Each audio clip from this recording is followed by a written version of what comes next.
अस्सलाम वालेकुम दोस्तों, मैं हूं असलम आलम और आप देख रहे हैं गल्फ एक्सपर्ट। दोस्तों, इस वीडियो में कतर के बारे में कुछ इंपॉर्टेंट अपडेट आप लोगों के साथ में शेयर करने वाला हूं, तो वीडियो के साथ में आखिर तक बने रहें।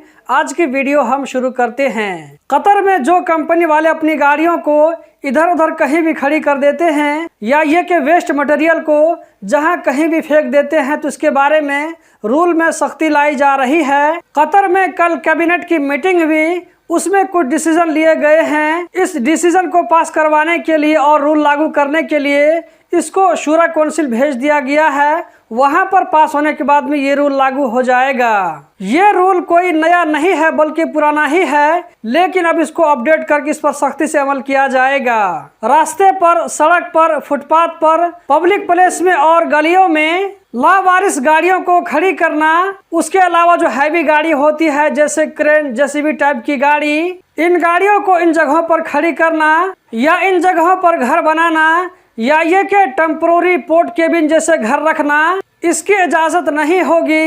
इस काम को करने से पहले बलदिया वाले से परमिशन लेना होगा। बिना परमिशन के ये काम नहीं कर सकते हैं। इसी तरह वो सामान जो कि समंदर में जाने वाले लोग यूज़ करते हैं, चाहे वो मछली पकड़ने के लिए हो या ये के समंदर में घूमने फिरने के लिए हो, इन सामानों को समंदर के किनारे 3 दिन से ज्यादा छोड़ना मना होगा। इसी तरह आप लोगों ने देखा होगा कि बहुत सारी गाड़ी वाले जैसे ट्रक वाले वेस्ट मटेरियल को उठा करके ले जाते हैं और उसको एक खास जगह में फेंकते हैं। ऐसी गाड़ी वालों के लिए भी रूल लाया जाएगा। अगर इन गाड़ियों के ड्राइवर रास्ते में कहीं पर कचरे को फेंक देते हैं या कहीं पर गिरा देते हैं, जी हाँ दोस्तों, ऐसा बहुत सारे ड्राइवर करते हैं, या तो डीजल बचाने के लिए या ये के टाइम बचाने के लिए।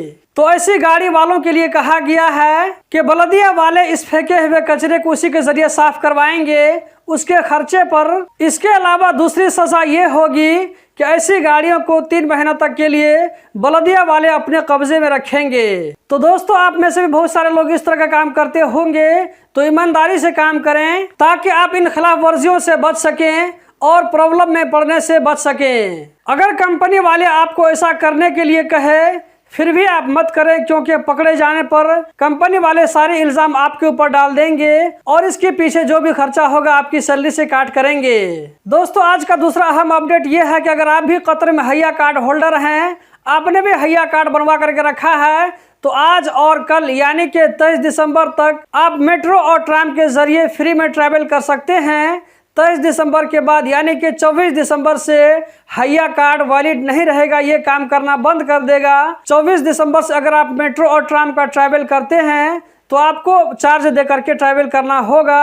अगर आपके पास में हैया कार्ड है तो आज और कल यानी कि 22 और 23 दिसंबर तक आप फ्री में ट्राम और मेट्रो के जरिए ट्रैवल कर सकते हैं। यहाँ पर मैं आप लोगों को याद दिलाता चलूँ, वो ये कि मेट्रो का टाइमिंग चेंज हो गया है। अगर आपने उस वाली वीडियो को नहीं देखा है तो इस वाली वीडियो को देखें, यहाँ पर मैंने इसके बारे में सब कुछ डिटेल से बताया है। आप इस वाली वीडियो को देखिए और मुझे दीजिए इजाज़त, ताकि मैं दूसरे वीडियो की तैयारी कर सकूँ। इस वीडियो को आगे शेयर करना मत भूलें। वीडियो देखने का बहुत बहुत शुक्रिया।